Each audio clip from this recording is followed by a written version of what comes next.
Cette activité tire toute son importance par rapport au taux de prévalence dans ces deux régions de Kolda, Sédhiou.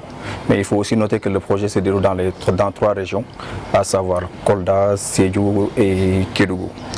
Le choix de cette région, c'est, comme je l'ai dit tantôt, par rapport au taux de prévalence qui sont très élevés, parce qu'à Sédhiou, on est entre une fourchette de 75,6% et 63% à Kolda. Nous avons choisi ces régions parce que c'est selon le DS contenu de 2019, c'est-à-dire les données de l'analyse démographique.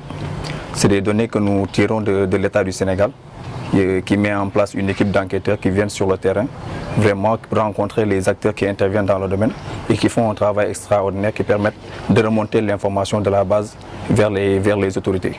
Donc on se base toujours par rapport aux données de l'EDS continu pour asseoir notre argumentaire, mais aussi pour choisir les zones d'intervention. Par rapport aux journalistes, nous, on ne dira pas renforcer les capacités, mais surtout que si vous voyez le titre de l'activité, on a des sessions d'échange, parce que c'est des acteurs vraiment qui interviennent. Et dans le cadre de la synergie d'action que nous mettons toujours en œuvre, c'est une approche que nous apprécions. Nous voulons toujours travailler avec ces acteurs qui sont à la base et qui sont en mesure de traiter les informations.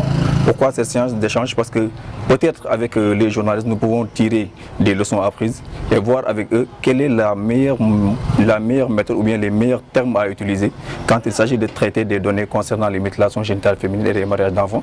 Parce que c'est des questions vraiment sensibles de par les réalités socioculturelles, mais aussi de par l'appartenance religieuse et ethnique. Non, cette collaboration ne va pas s'arrêter à cet atelier de session d'échange, parce que ce soit les journalistes, que ce soit la société civile, nous sommes tous membres du comité technique national de lutte contre les mutilations génitales féminines, qui est vraiment une initiative du ministère de la Femme à travers la direction de la famille, qui travaille en collaboration avec l'ensemble des acteurs qui interviennent dans le domaine.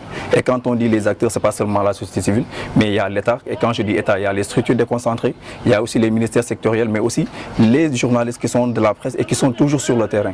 Parce que ce sont eux qui sont issus des communautés, qui vivent au quotidien avec ces communautés et qui sont en mesure.